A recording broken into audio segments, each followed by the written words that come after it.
గర్భధారణ, ప్రసూతి చికిత్స, పిల్లలకు చికిత్స వంటి అన్ని సౌకర్యాలు కలిగిన ఒక పరిపూర్ణమైన ఆసుపత్రి మన Sudha fertility centre. Sir, EVMs మీద అనుమానాలు ఎప్పటి నుంచో ఉన్నాయి. గెలిచినటువంటి పార్టీ ఏం లేదని చెప్తుంది, ఓడిపోయినటువంటి పార్టీ ఈవీఎంల్లో గోల్మాల్ జరిగిందనేది చెప్తూ వస్తూ ఉన్నారు గత కొద్ది కాలం నుంచి. సో ఈసారి అయితే వైఎస్ఆర్ కాంగ్రెస్ పార్టీ మరలా రీకౌంటింగ్ కావాలి అని అడుగుతుంది. ఎలక్షన్ కమిషన్ మాత్రం మేము మాక్ పోలింగ్ చేస్తాము అని చెప్తుంది. మరి ఎలక్షన్ కమిషన్ నిబంధనలు ఏం చెప్తున్నాయి? కౌంటింగ్ అయిపోయిన తర్వాత 45 days వరకు కూడా డేటా స్టోర్ చేసి ఉంచాలి అని చెప్పి కొంతమంది చెప్తున్నటువంటి అంశం.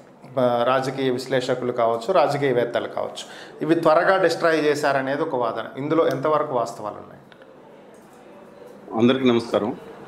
మొట్టమొదటిగా ఏదైతే ఈ సోషల్ మీడియాలో కాలుష్యం ప్రవేశిస్తుందో కాలుష్యానికి దూరంగా విధానాల మీద చర్చ చేయడాన్ని ఆశిద్దాం.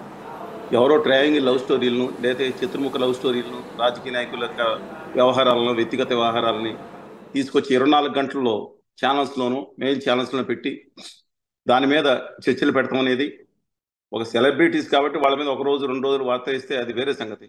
దాని మీద చర్చలు పెట్టి ఇంకా సోషల్ మీడియాలో కొన్ని చోట్లయితే భయంకరమైన ఇది పెట్టి జనాల మెదడులోకి విషాన్ని ఎక్కించే టైప్లో చేయటాన్ని అందరిని అంటలేదని చేసిన వాళ్ళు ఒకసారి వార్త 2 సార్లు వార్త పర్వాలేదు, దాని మీద రేటింగ్ కోసం చేసుకుని అడ్డమైన చెత్త వేసేదాన్ని ఖచ్చితంగా అడ్డుకునే ఒక కార్యక్రమాన్ని అందరూ చేపట్టారు. దాంట్లో శ్రీధర్ గారితో సహా అందరూ దాంట్లో భాగం అవుదాం. విధానాల పరంగా మాట్లాడదాం. సెలబ్రిటీస్ మీద వస్తే ఒకసారి వ్యాఖ్య చేయడం పొరపాట్లేదు. అదేవిధంగా ఒక రాజకీయ నాయకులు ఒకరినొకరు తిట్టుకుంటుంటే దాన్ని ఇంతకుముందు కట్ చేసేవారు. ఆ కట్ చేసేదాన్ని మానేసి బీప్ సౌండ్ అని వచ్చేటప్పుడు మానేసి అవతరాలు తిడితే కొంతమంది వెరీ గుడ్ ఇంటూ కమాన్ టుడే చర్చ ఏంటంటే యువతల బూతులు మాట్లాడేది, యువతల బూతులు ఏంటి, మీరేం మాట్లాడుతున్నారు, ఈ విధంగా అంటే విధానాల పరంగా మాట్లాడే మమ్మల్ని బహిష్కరించేసి అప్పుడు చూపించేవాళ్ళు ధన్యవాదాలు 90% బహిష్కరించి ఒక ఆంధ్రప్రదేశ్ హక్కులు లేదా తెలుగు జాతి ఆత్మగౌరవం కోసం మాట్లాడటానికి విధానాల పరంగా ఇప్పుడు మీరు చర్చ దీని మీద మాట్లాడుతూ ఉంటే బహిష్కరించేసి బూతులు తిట్టుకుంటాం, చెప్పులు తీసి కొట్టుకుంటుంటే హైలైట్ చేయటం, దీనివల్ల సమాజానికి ఇబ్బందికరం. నేను ఏ party with due respect to every party, I respect all the leaders. నా తెలుగు జాతి బిడ్డలందరినీ గౌరవిస్తాను. సరే, coming back to the point, ఎందుకంటే ముందులో చెప్పదలసిన బాధ్యత అని చెప్తున్నాను. Coming back to your point, అది మీరు ఏదైతే చెప్తున్నారో 45 రోజులు భద్రపరచాలనేది కొంతమంది రాజకీయ విశ్లేషకులు చెప్పడం కాదండి. ఏప్రిల్ 28వ తారీఖున ఆ రోజు సుప్రీంకోర్టు జడ్జిమెంట్ ఏదైతే వచ్చిందో మొన్న సుస్పష్టంగా చెప్పింది 45 రోజుల పాటు ఖచ్చితంగా వాటిని భద్రపరచాల్సిందే. అయితే 2 వివరణలు ఇచ్చింది. వీవీప్యాట్లను అన్ని చోట్ల లెక్కించడం సాధ్యం కాదు. వీవీప్యాట్లని ఏదైతే స్లిప్పుల్ని ఓటర్లకు ఇవ్వాలన్నారు. ఎందుకంటే అది ఇబ్బందికరమైన దుర్వినియోగం చేస్తారండి. అది కరెక్ట్. అది ఇప్పుడు వాళ్ళ స్లిప్పులు తీసుకొచ్చి నా డబ్బులు ఇచ్చే కార్యక్రమాలు పెడితే దాన్ని అడ్డుకోగలుగుతాం. దిక్కుమాల సంస్కృతి పెరిగిపోయింది. అందువల్ల సుప్రీంకోర్టు చెప్పిన ఒక తీర్పుతో మనం ఏకీభవిస్తూ ఈ 45 రోజులు ఉండాలనే దాన్ని సమర్థిస్తూ, అయితే ఖచ్చితంగా ఓట్ల తేడా తక్కువ ఉన్నా విపరీతమైన ఇది డిస్పారిటీ ఉన్నా సరే డెఫినెట్గా అక్కడ రీపోలింగ్ కూడా పెట్టాల్సిన అవసరం ఉందండి. దానికి అది మనం సూచిస్తూ దాని మీద వెళ్దాం. ఇక్కడ ఏదైతే ఉందో ఆంధ్రప్రదేశ్లో ఇంతకుముందు చూసారు 2019లో మాకు తెలుస్తూ ఉంది. సరే, మిగతా వాళ్ళు జ్యోతిష్యులు మిగతా వదిలేసేయండి. అప్పుడు ఖచ్చితంగా వారు 1 సైడ్ అవుతుంది 140 స్థానాలని. జనరల్గా నేను ఒక ఉద్యమకారుడిగా చెప్తున్నాను. ప్రత్యేక హోదా విభజన హామీల కోసం లేదా సర్వ సమీకరణ లేదంటే మిగతా హక్కుల కోసం రైతుల కోసం చేసిన ఉద్యమాలు కానీ అప్పుడు చాలా మంది 2019 నుంచి మేజర్ పడే మమ్మల్ని బహిష్కరించింది. ఎందుకనో తెలియదు. గల్లీ నుంచి ఢిల్లీ వరకు ఉద్యమించాం. మార్చి 8వ తారీఖున ఢిల్లీలో నేషనల్ సెమినార్, నేను లక్ష్మణ్ గారు కలిసి నేషనల్ సెమినార్ పెడితే ఒక్క అక్షరం కూడా వేయలేదండి. ఏ మేజర్ పత్రికలు కూడా, మీడియాలు కూడా ఒక్క టీవీలో ఒక నిమిషం చూపించిన, మిగతా 10 టీవీలో ప్రస్తావన లేదు.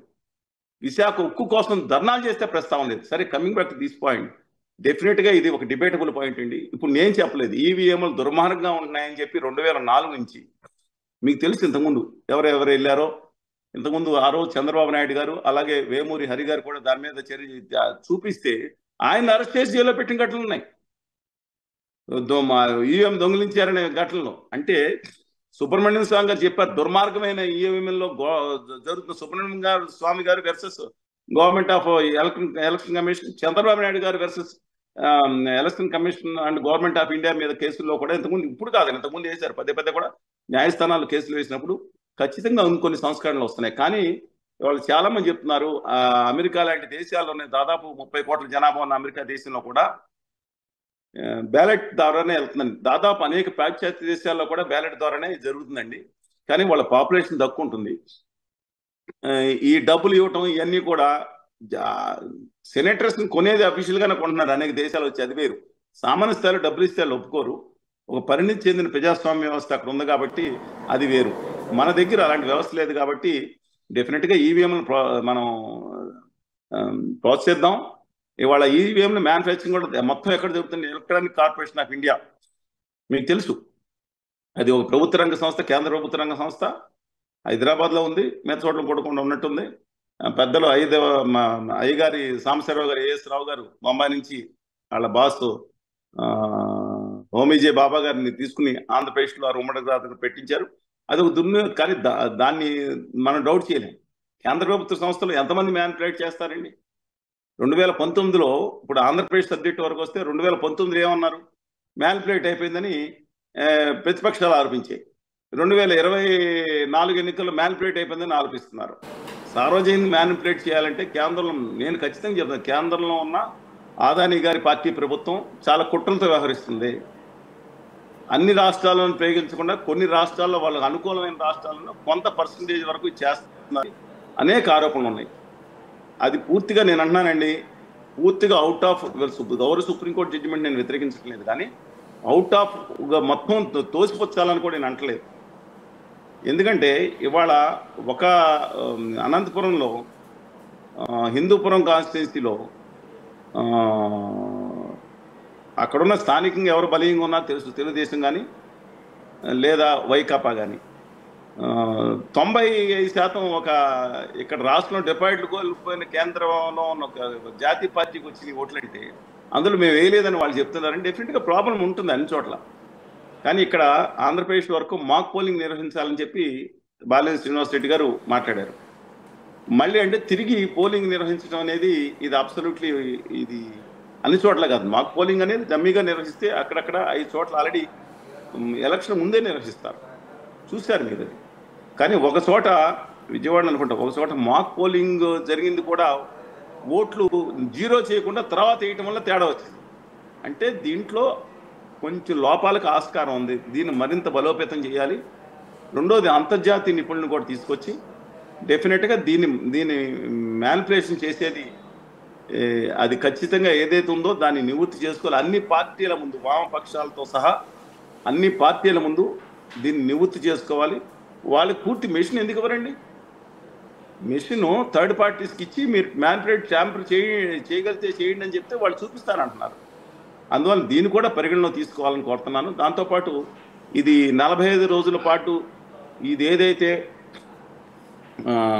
దాన్ని భద్రపరచాలని గౌరవ సుప్రీంకోర్టు తీర్పు ఇచ్చిందో దానికి వ్యతిరేకంగా వెళ్ళిన వాళ్ళ మీద ఖచ్చితమైన చర్యలు తీసుకోవాలి. వాళ్ళు గెలుస్తారో ఓడతారో డిఫరెంట్ ఇష్యూ, సిద్ధాంతపరంగా విధానాల పరంగా మాట్లాడతాం. అందువల్ల దాని మీద ఖచ్చితమైన చర్యలు తీసుకోవాలని కూడా సందీప్ గారు నేను కోరుతున్నాను.